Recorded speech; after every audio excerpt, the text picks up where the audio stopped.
ನಮಸ್ಕಾರ ವೀಕ್ಷಕರೇ, ವಿಮರ್ಶೆ ಚಾನಲ್ಗೆ ಸ್ವಾಗತ. ನಾನು ನಿಮ್ಮ ಬಾಲಾಜಿ ವಸಿಷ್ಠ.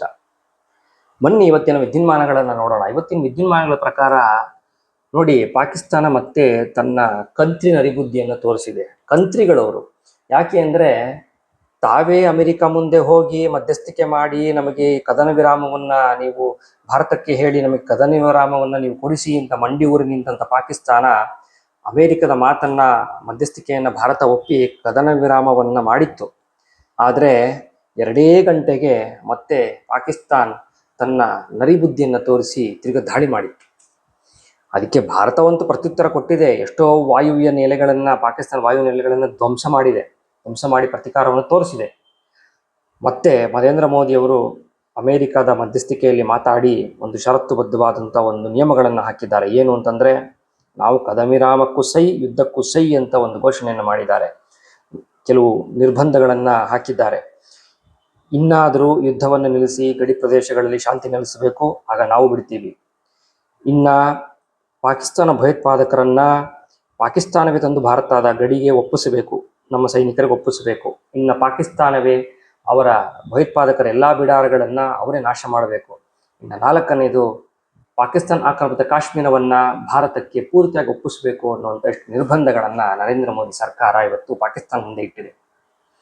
ಎಷ್ಟು ಉತ್ತಮವಾದ ನಿರ್ಬಂಧಗಳನ್ನು ಹಾಕಿದ್ದಾರೆ ನೋಡಿ ನರೇಂದ್ರ ಮೋದಿಯವರು. ಇವತ್ತು ಎಂಥ ಉದ್ದೇಶ ಅಂತಂದರೆ, POK ರೀ, ಪಾಕಿಸ್ತಾನ ಆಕ್ರಮಿತ ಕಾಶ್ಮೀರ. ನಿಮ್ಗೆ ಯಾರಿಗೂ ಗೊತ್ತಿಲ್ಲ, ಪಾಕಿಸ್ತಾನ ಆಕ್ರಮಿತ ಕಾಶ್ಮೀರ POK ಅಂತೇಳಿ ಕೇಳಿರ್ತೀರ. ಏನದು POK? ಬನ್ನಿ ನೋಡೋಣ ಇವತ್ತು POK ಏನು ಅಂತ. ನೋಡಿ, POK ಪಾಕ್ ಆಕ್ರಮಿತ ಕಾಶ್ಮೀರ ಅಂದರೆ ಏನು? ಭಾರತದಲ್ಲಿ ಪ್ರಕಟವಾಗುವಂತಹ ಭೂಪಟದಲ್ಲಿ ಶಿರೋಭಾಗದಂತೆ ಇರುವಂತಹ ಜಮ್ಮು ಕಾಶ್ಮೀರ, ಇಡೀ ಜಮ್ಮು ಕಾಶ್ಮೀರ ನಮ್ಮ ಭಾರತ ಸರ್ಕಾರಕ್ಕೆ ಸೇರಬೇಕಾಗಿದ್ದಂಥ ಪ್ರದೇಶ. ನೋಡಿ, ಸುಮಾರು 96,000 ಕಿಲೋಮೀಟರ್ ಚದರಡಿ ಕಿಲೋಮೀಟರ್ ಪ್ರದೇಶ ಪಾಕಿಸ್ತಾನದ ಹಿಡಿತದಲ್ಲಿದೆ ಇವತ್ತು. ಮತ್ತು ಸುಮಾರು 38,000 ಚದರಡಿ ಕಿಲೋಮೀಟರ್ ಏನದು ಅಕ್ಸಾಯಿ ಚೀನ್ ಕಣಿವೆ ಅನ್ನೋದೇನಿದೆ, ಅದು ಚೀನಾ ಹಿಡಿತದಲ್ಲಿದೆ. ಜೊತೆಗೆ ಪಾಕಿಸ್ತಾನ ಒಪ್ಪಿಸಿದ 5,200 ಚದರಡಿ ಕಿಲೋಮೀಟರ್ ವಿಸ್ತೀರ್ಣವಾದ ಶಕ್ಸ್ಗಾಮ್ ಕಣಿವೆ ಕೂಡ ಇವತ್ತು ಚೀನಾ ವಶದಲ್ಲಿದೆ. ನಮ್ಮ ವಶದಲ್ಲೂ ಇಲ್ಲ ಅದು ಇವತ್ತು. ನೋಡಿ, ನಿಜವಾಗಿ ಇಂದು ನಮ್ಮ ಕೈಲಿರೋದು ಎಷ್ಟು ಪ್ರದೇಶ ಗೊತ್ತಾ ವೀಕ್ಷಕರೇ? 42,241 ಚದರಡಿ ಕಿಲೋಮೀಟರ್ ಅಷ್ಟು ಜಮ್ಮು ಕಾಶ್ಮೀರ ನಮ್ಮ ಕೈಲಿದೆ. ನಿಜವಾಗಿ ಹೇಳೋದಾದರೆ, ಜಮ್ಮು ಮತ್ತು ಕಾಶ್ಮೀರ ಮತ್ತು 59,146 ಚದರಡಿ ವಿಸ್ತೀರ್ಣವಾದ ಲಡಾಖ್ ಕೇಂದ್ರಾಡಳಿತ ಪ್ರದೇಶ ಮಾತ್ರ ನಮ್ಮ ವಶದಲ್ಲಿ. ಒಂದು 42,241 ಪ್ರದೇಶ, ಇನ್ನೊಂದು 59,146 ಚದರಡಿ ಪ್ರದೇಶವಾದಂತಹ ಲಡಾಖ್ ಕೇಂದ್ರಾಡಳಿತ ಪ್ರದೇಶವಾಗಿ ನಮಗೆ ಉಳ್ಕೊಂಡಿದೆ. ನೋಡಿ, 1946-47 ಯುದ್ಧದಲ್ಲಿ ಪಾಕಿಸ್ತಾನಕ್ಕೆ ಮತ್ತು 1967ರಲ್ಲಿ ಚೀನಾ ಯುದ್ಧದಲ್ಲಿ ನಾವು ಸ್ವಲ್ಪ ಪರಾಭವಗೊಂಡ್ವಿ. ಆ ಒಂದು ಪರಾಭವಗೊಂಡಂತಹ ಒಂದು ಇದರಿಂದ ಕಾರಣದಿಂದಾಗಿ ಜಮ್ಮು ಕಾಶ್ಮೀರದ ಒಂದಿಷ್ಟು ಭಾಗವನ್ನು ಮತ್ತು ಚೀನಾ ಭಾಗವನ್ನು ನಾವು ಕಳ್ಕೊಂಡಿದ್ದೀವಿ. ಒಟ್ಟಾರೆ ನಾವು ಕಳ್ಕೊಂಡಿರುವಂಥ ಭೂ ಪ್ರದೇಶ ಎಷ್ಟು ಗೊತ್ತಾ? ಕೇಳಿದ್ರೆ ನಿಮಗೆಲ್ಲ ಆಶ್ಚರ್ಯ ಆಗುತ್ತೆ. 1,39,000 ಚದರಡಿಯಷ್ಟು ಪ್ರದೇಶವನ್ನು ನಾವು ನಮ್ಮ ಕೈ ತಪ್ಪಿಸಿ ಕಳ್ಕೊಂಡಿದ್ದೀವಿ. ವಾಸ್ತವವಾಗಿ ಪಾಕಿಸ್ತಾನ ವಶದಲ್ಲಿರುವ ಪ್ರದೇಶದ ಮೇಲೆ ಏನು ಕಾನೂನಾತ್ಮಕವಾಗಿ ಅವ್ರಿಗೆ ಯಾವ ಅಧಿಕಾರ ಇಲ್ಲ ವೀಕ್ಷಕರೇ, ಯಾವ ಅಧಿಕಾರವೂ ಇಲ್ಲ. ನಾವು ಒಟ್ಟಾರೆ ಪಾಕ್ ಆಕ್ರಮಿತ ಕಾಶ್ಮೀರ POK ಅಂತೇನು ಹೇಳ್ತಾ ಇದೀವಲ್ಲ ಇವತ್ತು, ಪಾಕ್ ಆಕ್ರಮಿತ ಜಮ್ಮು ಮತ್ತು ಕಾಶ್ಮೀರ ಮತ್ತು POGK ಪಾಕ್ ಆಕ್ರಮಿತ ಜಮ್ಮು ಏನಿದೆ ಕರೆಯುವ ಪ್ರದೇಶವನ್ನು ಪಾಕಿಸ್ತಾನ 2 ಪ್ರತ್ಯೇಕ ರಾಜಕೀಯ ಘಟಕಗಳನ್ನಾಗಿ ಅದು ಘೋಷಿಸ್ಬಿಟ್ಟಿದೆ. ಅವರ ನರಿಬುದ್ಧಿ ಅದು. ಹಾಗಾಗಿ ನಮ್ಮ ಜಮ್ಮು ಮತ್ತು ಕಾಶ್ಮೀರ ಪಾಕಿಸ್ತಾನದ ಪಂಜಾಬ್ ಪ್ರಾಂತ್ಯದ ಗಡಿ ಭಾಗ ಕೆಲವೊಂದು ಅವರಿಗೆ ಪಾಕಿಸ್ತಾನಕ್ಕೆ ಸಿಲ್ಕೊಂಡು ಬಿಟ್ಟಿದೆ ಇವತ್ತು. ಹಾಗಾಗಿ ಬೆರಳೆಣಿಕೆಯಷ್ಟು ಮಾತ್ರ, ಒಂದು 13,290 ಕಿಲೋಮೀಟರ್ ಅಷ್ಟು ಬೆರಳೆಣಿಕೆಯಷ್ಟು ಚದರಡಿ ಕಿಲೋಮೀಟರ್ ವಿಸ್ತೀರ್ಣವಾದ ಪ್ರದೇಶ ಭಾರತಕ್ಕಿದೆ. 1947-42 ಯುದ್ಧದಲ್ಲಿ ವಿಮೋಚನೆಗೊಳಿಸಿತ್ತು ಭಾರತ. ಆದರೆ ಪಾಕಿಸ್ತಾನ ಆಜಾದ್ ಕಾಶ್ಮೀರ ಅಂತ ಏನು ಹೇಳಿ ಅದನ್ನು ಒಂದು ಪ್ರತ್ಯೇಕವಾಗಿ ಅದನ್ನು ಸ್ವತಂತ್ರ ಕಾಶ್ಮೀರ ಎಂದು ಹೆಸರಿಟ್ಟು ಅದೊಂದು ಕೃತಕ ಸರ್ಕಾರ ವ್ಯವಸ್ಥೆಯನ್ನು ಪಾಕಿಸ್ತಾನ ಅಂದೇ ಮಾಡಿಬಿಟ್ಟಿತ್ತು. ಹಾಗಾಗಿ ಆದರೆ ಆ ಪ್ರದೇಶ ಮಹಾರಾಜ ಹರಿಸಿಂಗ್ಗೆ ಸೇರಿದಂಥ ಪ್ರದೇಶ ಆಗಿತ್ತು. ಪಾಪ ಹರಿಸಿಂಗ್ ಅನ್ನೋ ಮಹಾರಾಜ 47-48ರಲ್ಲಿ ಅಂದರೆ ಅಕ್ಟೋಬರ್ 26, 1947ರಲ್ಲಿ ಅಧಿಕೃತವಾಗಿ ಸಹಿ ಹಾಕಿ ವಿಲೀನ ಪತ್ರವನ್ನು ಕೊಟ್ಟುಬಿಟ್ಟಿದ್ದ ಭಾರತ ಸರ್ಕಾರಕ್ಕೆ. ಏನು ಇನ್ಸ್ಟ್ರೂಮೆಂಟ್ ಆಫ್ ಅಸೆಷನ್ ಅನ್ನು ಕೊಟ್ಟಿದ್ದ, ಇದು ಭಾರತಕ್ಕೆ ಸೇರಬೇಕು ಅಂತ ಹರಿಸಿಂಗ್ ಅನ್ನೋನು.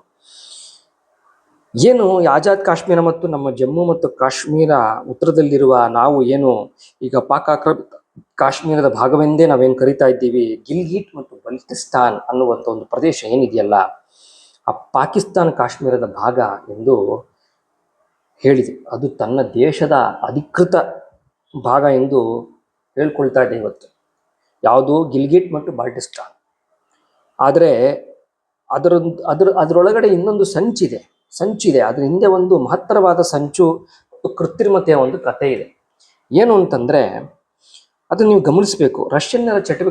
ರಷ್ಯನ್ನರು ಅವರ ಚಟುವಟಿಕೆಗಳನ್ನು ಗಮನಿಸಲು ಮಹಾರಾಜರು ಏನು ಅಂದರೆ ಹರಿಸಿಂಗ್ ಮಹಾರಾಜರು ಜಮ್ಮು ಮತ್ತು ಕಾಶ್ಮೀರ ಸಂಸ್ಥಾನದ ವಾಯುವ್ಯ ಭಾಗವನ್ನು, ಜಮ್ಮು ಮತ್ತು ಕಾಶ್ಮೀರ ಮತ್ತು ಪಂಜಾಬ್ದ ಒಂದು ವಾಯುವ್ಯ ಭಾಗವನ್ನು, ಗಿಲ್ಗಿಟ್ ಪಟ್ಟಣ ಮತ್ತು ಅದರ ಸುತ್ತಲಿನ ಒಂದು ಪುಟ್ಟ ಪ್ರದೇಶ, ಅದನ್ನು ಏನು ಮಾಡಿಬಿಡ್ತು, ಭಾರತದಲ್ಲಿ ಬ್ರಿಟಿಷ್ ವಹಾತಾಪಿ ಸರ್ಕಾರ ತನ್ನ ಸೇನಾಡಳಿತಕ್ಕೆ ತೆಗೆದುಕೊಂಡ್ಬಿಡ್ತು.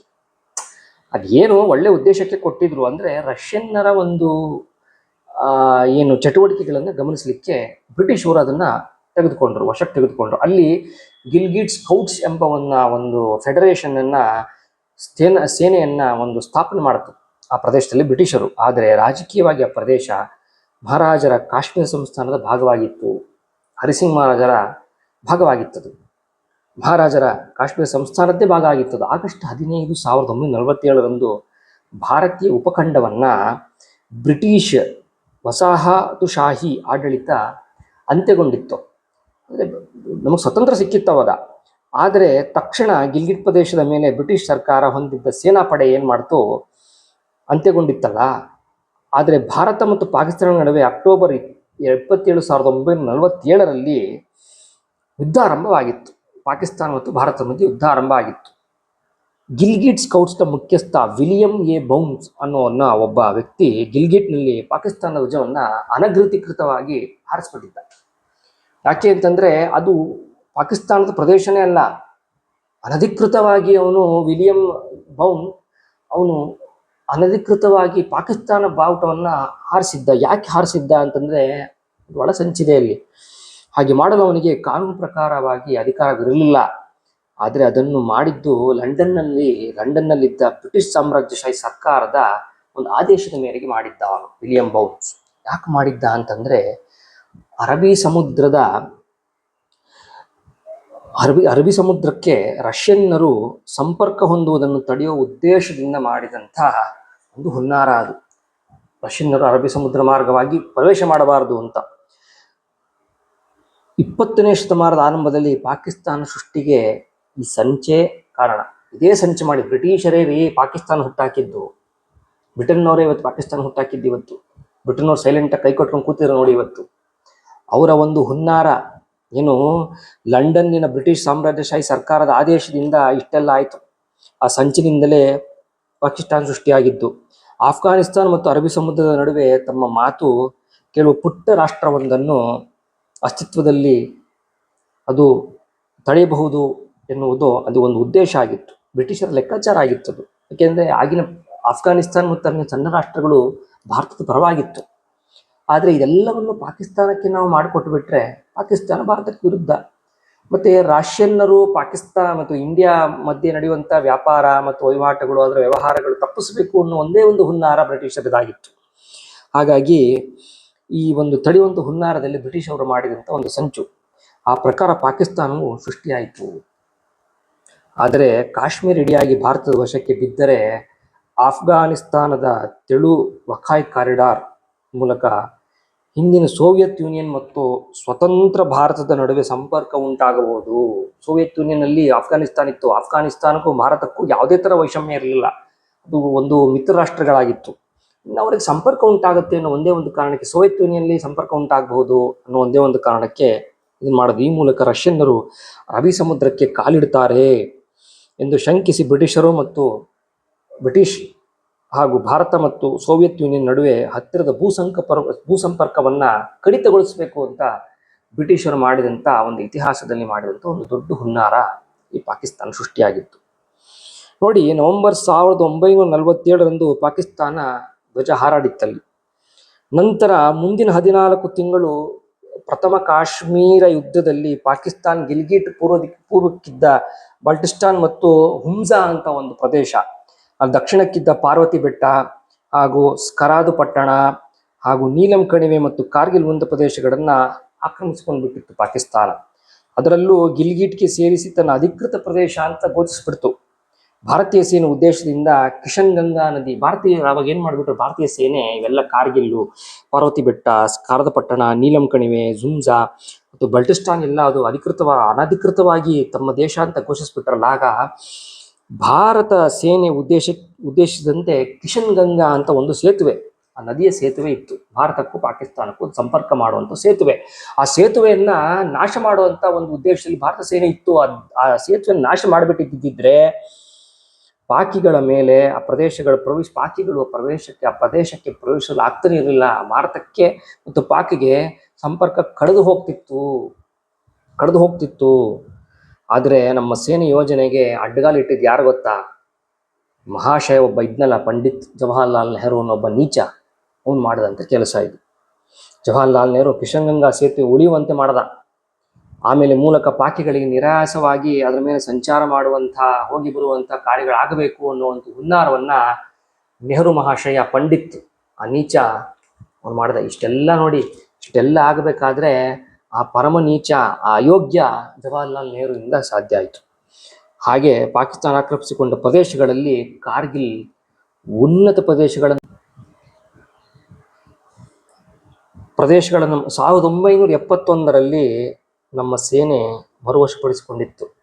1971 ಇಂದಿರಾ ಗಾಂಧಿ ಕಾಲದಲ್ಲಿ ಯುದ್ಧ ಆಯಿತು. ಅವಾಗ ಕಾರ್ಗಿಲ್ ಪ್ರದೇಶನ ನಮ್ಮ ವಶಪಡಿಸಿಕೊಂಡಿತ್ತು. ಆಗ ಇಡೀ ಪಾಕಿಸ್ತಾನ ಸೈನ್ಯವನ್ನ ಸದೆ ಬಡಿದು ಎಲ್ಲರನ್ನೂ ನಮ್ಮ ವಶಕ್ಕೆ ತಗೊಂಡಿದ್ರು ಇಂದಿರಾ ಗಾಂಧಿಯವರು. ಇಡೀ ಪಾಕಿಸ್ತಾನ ಬಿಟ್ಬಿಟ್ಟಿದ್ರು. ನಮ್ಮ ಭಾರತ ಸೈನ್ಯ ಪಾಕಿಸ್ತಾನ ಆಕ್ರಮಿಸ್ಕೊಂಡ್ಬಿಟ್ಟಿದ್ರು. ಅವತ್ತು ನಮ್ಮ ಪಾಕಿಸ್ತಾನವನ್ನು ನಮ್ಮ ಭಾರತಕ್ಕೆ ತೆಗೆದುಕೊಂಡ್ಬಿಟ್ಟಿದ್ರೆ ನಮ್ಮ ಭಾರತ ಸರ್ಕಾರದ ಆಡಳಿತವೇ ಇರ್ತಿತ್ತು ಅವಾಗ. ಆದರೆ ಇಂದಿರಾ ಗಾಂಧಿಯವರು ಯಾಕೆ ಬಿಟ್ಟು ಕೊಟ್ಟರು ನನಗೆ ಗೊತ್ತಿಲ್ಲ. ಆದರೆ ಪಾಕಿಸ್ತಾನ ಮೊದಲಿಗೆ ನಾರ್ದರ್ನ್ ಟೆರಿಟರೀಸ್ ಅನ್ನುವಂಥ ಒಂದು ಹೆಸರಿಟ್ಟಿತ್ತು. ಆ ಶತಮಾನದ ಮೊದಲ ದಶಕದಲ್ಲಿ ಆ ಹೆಸರನ್ನ ಗಿಲ್ಗಿಟ್ ಬಲ್ಟಿಸ್ತಾನ್ಗೆ ಬದಲಾಯಿಸಿತ್ತು. ಆದರೆ ಆ ಪ್ರದೇಶ ತನ್ನದೇ ಆದ ಒಂದು ಪಾಕಿಸ್ತಾನ ಸರ್ಕಾರ ಹೇಳಿದ್ದನ್ನ ಆ ದೇಶದ ಸರ್ವೋಚ್ಚ ನ್ಯಾಯಾಲಯ, ಏನು ಆ ಪ್ರದೇಶ ನಮ್ದು ಅಂತ ಏನು ಪಾಕಿಸ್ತಾನ ಹೇಳ್ಕೊಂಡಿತ್ತಲ್ಲ, ಪಾಕಿಸ್ತಾನ ಸರ್ವೋಚ್ಚ ನ್ಯಾಯಾಲಯವೇ ಅದನ್ನ ತಿರಸ್ಕಾರ ಮಾಡಿತ್ತು. ನೋಡಿ, ಪಾಕಿಸ್ತಾನ ಸರ್ವೋಚ್ಚ ನ್ಯಾಯಾಲಯವೇ ಹೇಳಿತ್ತು, ಇದು ಯಾವುದು ಪಾಕಿಸ್ತಾನಕ್ಕೆ ಸೇರಿದ್ದಲ್ಲ, ಇದೆಲ್ಲ ಭಾರತ ಸೇನೆಗೆ ಸೇರಬೇಕು, ಭಾರತ ಸರ್ಕಾರಕ್ಕೆ ಸೇರಬೇಕು ಅಂತ ಅವತ್ತಿನ ಪಾಕಿಸ್ತಾನ ಸರ್ವೋಚ್ಚ ನ್ಯಾಯಾಲಯ ಒಪ್ಕೊಂಡಿತ್ರಿ ಇದನ್ನ. ನೋಡಿ, ಇದು ದೊಡ್ಡ ಸಾಕ್ಷಿ. ಇದೇ ಬೆಂಬಲವಾಗಿ ನಿಂತಿತ್ತು ಭಾರತಕ್ಕೆ. ಇದು ನಮ್ಮಲ್ಲಿ ದೇಶ ಹಿತಕ್ಕೆ ಪ್ರಾಮುಖ್ಯತೆ ಕೊಡುವಂತ ಸರ್ಕಾರ ಇವತ್ತು. ಅವತ್ತು ಇಂದಿರಾ ಗಾಂಧಿ ಅವರು ವಶಪಡಿಸ್ಕೊಳ್ಬಹುದಾಗಿತ್ತು, ವಶಪಡಿಸ್ಕೊಳ್ಳಿಲ್ಲ. ಅವ್ರದ್ದು ಗಾಂಧಿ ನೀತಿ, ನೆಹರು ನೀತಿನೇ ಆಗಿದ್ದರಿಂದ ಆ ಮಾತಾಯಿನೂ ಬಿಟ್ಟುಬಿಟ್ರು. ಆದರೆ ಏನು ಹೇಳ್ತಾರಲ್ಲ, ಈ ಆ ಪ್ರದೇಶ ತನ್ನದೇ ಅಧಿಕೃತ ಪ್ರದೇಶ ಅಂತ ಪಾಕಿಸ್ತಾನ ಸರ್ಕಾರ ಹೇಳಿದ್ದನ್ನ ಆ ದೇಶದ ಸರ್ವೋಚ್ಚ ನ್ಯಾಯಾಲಯವೇ ತಿರಸ್ಕಾರ ಮಾಡಿತ್ತು. ಇದೆಲ್ಲ ಭಾರತಕ್ಕೆ ಸೇರಿದ್ದು, ನೀವು ಅನಧಿಕೃತವಾಗಿ ನೀವು ಆಕ್ರಮಿಸ್ಕೊಂಡಿದ್ದೀರಾ ಅಂತ. ಇವತ್ತು ಮೋದಿ ಸರ್ಕಾರ ನಮ್ಮ ದೇಶದ ಪ್ರಾಮುಖ್ಯತೆಯನ್ನ ಉತ್ತಮಗೊಳಿಸಲಿಕ್ಕೆ ಇರುವಂಥ ಸರ್ಕಾರ. ಇವತ್ತು ಅದನ್ನೆಲ್ಲ ವಶಪಡಿಸ್ಕೊಳ್ಬೇಕು ಅಂತ ನಮ್ಮ ಸೇನೆ ಕಾಯ್ತಾ ಇದೆ ಇವತ್ತು. ಹಾಗಾಗಿ ಇಂದಿನ ಪಾಕಿಸ್ತಾನದಲ್ಲಿ ಭಾರತ ಒಡ್ಡಿರುವಂಥ ಸೇನಾ ಹಾಗೂ ರಾಜತಾಂತ್ರಿಕ ಒತ್ತಡಗಳು ಇವತ್ತು ನಮಗೆ ಒಂದು ಸದಾವಕಾಶ ಇದೆ. ನಮ್ಮ ಕೈ ತಪ್ಪಿ ಹೋಗಿದ್ದಂಥ 96,000 ಚದರಡಿ ಕಿಲೋಮೀಟರ್ ಅಷ್ಟು POK ಪಾಕಿಸ್ತಾನ ಆಕ್ರಮಿತ ಕಾಶ್ಮೀರ ನಮ್ಮ ಭೂಪಟಕ್ಕೆ ಬಂದುಬಿಟ್ರೆ ಅದಕ್ಕಿಂತ ಖುಷಿ ಏನಿದೆ ರೀ. ಹಾಗಾಗಿ ಎಲ್ಲರೂ ನಾವು ನಿಂತ್ಕೊಳ್ಬೇಕು ಸರ್ಕಾರದ ಪರವಾಗಿ. ಇವತ್ತು ಕೇಂದ್ರ ಸರ್ಕಾರ ಏನ್ ಮಾಡ್ತಾ ಇದೆ, ಕೆಲವು ಅಯೋಗ್ಯರು ಇಂಡಿಯನ್ ನ್ಯಾಷನಲ್ ಕಾಂಗ್ರೆಸ್ ಅಂತೆ, ಯಾವತ್ತಿ ಕಾಂಗ್ರೆಸ್ ಸರ್ವನಾಶ ಆಗುತ್ತೋ ನಮ್ಮ ದೇಶ ಉದ್ಧಾರ ಆಗುತ್ತೆ. ಇವತ್ತು ಇವರೆಲ್ಲ ಕಾರಣಗಳು ಕೇಳ್ತಾ ಇದ್ರೆ ಅವನು ಮಲ್ಲಿಕಾರ್ಜುನ ಖರ್ಗೆ ಅವನು ಹೇಳ್ತಾನೆ, ಯಾವುದೇ ಒಂದು ಮೋದಿ ಅವರು ರಾಜತಾಂತ್ರಿಕ ನಡೆಯನ್ನು ತೆಗೆದುಕೊಳ್ಬೇಕಾದ್ರೆ ನಮ್ಮ ಹತ್ರ ಡಿಸ್ಕಷನ್ ಮಾಡಿ, ನೀನ್ ಯಾವ ತೋಲಂಡಿ ನಾಯಕ ನಿನ್ನ ಹತ್ರ ಡಿಸ್ಕಸ್ ಮಾಡಕ್ಕೆ, ನೀನ್ ಯಾವ ಅಧಿಕಾರವೂ ಇಲ್ಲ ನೀನು ಕೇಳಕ್ಕೆ. ಅವ್ರ ಸರ್ಕಾರ ಇದೆ, ಅವ್ರು ಯಾವುದೇ ರಾಜತಾಂತ್ರಿಕ ನಡೆಯನ್ನ ತೆಗೆದುಕೊಂಡ್ರು ನಿನ್ನ ಹತ್ರ ಡಿಸ್ಕಸ್ ಮಾಡೋಂಥದ್ದು ಒಂದು ಉದ್ದೇಶ ಏನಿದೆ. ಹಾಗಾಗಿ ನೀನ್ ಯಾಕೆ ಎಲ್ಲ ನೀನು ಹೋಗಿ ಪಾಕಿಸ್ತಾನ ಲೀಕ್ ಮಾಡಕ್ಕ? ಹೌದು, ನನಗೆ ಗೊತ್ತಿದೆ. INC ಅನ್ನೋದು ಏನಿದೆ, ಇಂಡಿಯನ್ ನ್ಯಾಷನಲ್ ಕಾಂಗ್ರೆಸ್, ಇದು ಪಾಕಿಸ್ತಾನದೇ ಒಂದು ಸರ್ಕಾರ ಅಂತಾನೆ ಹೇಳ್ಬೋದು. ಪಾಕಿಸ್ತಾನ ನಮ್ಮ ಭಾರತದ ಇಂಡೈರೆಕ್ಟ್ ಸರ್ಕಾರ ನಡೆಸ್ತಾ ಇದ್ದಾರೆ. ಯಾರ ಮೂಲಕ ಅಂತಂದ್ರೆ ಇಂಡಿಯನ್ ನ್ಯಾಷನಲ್ ಕಾಂಗ್ರೆಸ್ ಮೂಲಕ ಅಂತ. ಹಾಗಾಗಿ ಇವತ್ತು ಈ ಸಮಗ್ರವಾದಂಥ 96,000 ಚದರಡಿ ಕಿಲೋಮೀಟರ್ ಅಷ್ಟು, ಅಂದರೆ ಕರ್ನಾಟಕದ ಅರ್ಧ ಭಾಗದಷ್ಟು ಪ್ರದೇಶ ಇವತ್ತು ನಮ್ಮ ದೇಶಕ್ಕೆ ಮರಳಿ ಬರುವಂತಹ ಒಂದು ಸದಾವಕಾಶ ಇದೆ. ಹಾಗಾಗಿ ನಮ್ಮ ನಡೆ ಪಾಕ್ ಆಕ್ರಮಿತ ಕಾಶ್ಮೀರದ ಕಡೆಗೆ ಅಂತ ನಾವು ಇವತ್ತೆಲ್ಲ ನಮ್ಮ ಮೋದಿ ಜೊತೆ, ನಮ್ಮ ಪ್ರಧಾನಿ ಮೋದಿಯವ್ರ ಜೊತೆ ನಾವು ನಿಂತ್ಕೊಳ್ಬೇಕು. ಅದು ನಿಂತ್ಕೊಂಡಾಗ ನೋಡಿ ನಮಗೆ ನಮ್ಮ ಪಾಕಿಸ್ತಾನ ಮರಳಿ ಬರುವಂತಹ ಒಂದು ಸದಾವಕಾಶ ನಮಗಿದೆ. ಹಾಗಾಗಿ ಇಷ್ಟೆಲ್ಲ ಬ್ರಿಟಿಷರು ಆಕ್ರಮಣ ಮಾಡಿ ಇವೆಲ್ಲ ಒಂದು ರಷ್ಯನ್ನರ ಒಂದು ನಡೆಯನ್ನ ತಡಿಲಿಕ್ಕೋಸ್ಕರ ಮಾಡಿದಂತಹ ಕೆಲವೊಂದು ಇತಿಹಾಸದಲ್ಲಿ ನಡೆದಂಥ ಸಂಚುಗಳು, ಕೃತ್ರಿಮ ಪ್ರಯೋಗಗಳೆಲ್ಲ ಇದೆಯಲ್ಲ, ಇದರಿಂದ ಎಷ್ಟೋ ಭೂಪ್ರದೇಶಗಳು ನಮ್ಮ ಭಾರತಕ್ಕೆ ಬರಬೇಕಾಗಿದ್ದು ಕೈ ತಪ್ಪಿ ಹೋಗಿದೆ. ಹಾಗಾಗಿ ಇದೆಲ್ಲ ನಾವು ವಶಪಡಿಸ್ಕೊಳ್ಬೇಕು. ಇದೆಲ್ಲ ವಶಪಡಿಸ್ಕೊಂಡಾಗ ನಿಜವಾಗ್ಲೂ POK ನಮಗೆ ಬರುತ್ತೆ. ಇದೊಂದು ಸದಾವಕಾಶ. ಇದು ಯಾವತ್ತೂ ನಮ್ಮ ಭಾರತೀಯ ಸೈನ್ಯ, ನಮ್ಮ ಭಾರತ ಸರ್ಕಾರ, ಕೇಂದ್ರ ಸರ್ಕಾರ ಇನ್ಯಾವತ್ತೂ ಸೋಲ್ಬಾರ್ದು. ಈ ಒಂದು ಏನು ಒಂದು ನಿರ್ಬಂಧ ಹಾಕಿದೆ, ಇದನ್ನ ಸಾಧಿಸ್ಕೊಳ್ಬೇಕು. ಸದಾವಕಾಶ ಇದು. POK ಅಷ್ಟು ನಮ್ಮ ಭಾರತಕ್ಕೆ ಬರುತ್ತೆ. 96,000 ಚದರ ಕಿಲೋಮೀಟರ್ ನಮ್ಮ ಭಾರತಕ್ಕೆ ಬರುತ್ತೆ. ಹಾಗಾಗಿ ಈ POK ಅನ್ನೋದ್ರ ಬಗ್ಗೆ ನಿಮಗೆ ತಿಳಿಸ್ಕೊಡ್ಬೇಕು ಅಂತ ಕೆಲವು ವಿಚಾರಗಳನ್ನು ಸಂಗ್ರಹ ಮಾಡಿ ನಿಮಗೆ ಮುಂದೆ ಬಂದು ತಿಳಿಸಿದ್ದೀನಿ. ಹಾಗಾಗಿ ಇನ್ನು ಮುಂದೆ ಸಾಕಷ್ಟು ವಿಚಾರಗಳನ್ನು ನಿಮಗೆ ತಿಳಿಸ್ಲಿಕ್ಕೆ ಪ್ರಯತ್ನ ಪಡ್ತೀನಿ ಅಂತ ಹೇಳ್ತಾ, ನನ್ನ ಚಾನಲ್ನ ವೀಕ್ಷಿಸಿ ಅಂತ ಹೇಳ್ತಾ, ನಿಮಗೆಲ್ಲ ನಮಸ್ಕಾರ.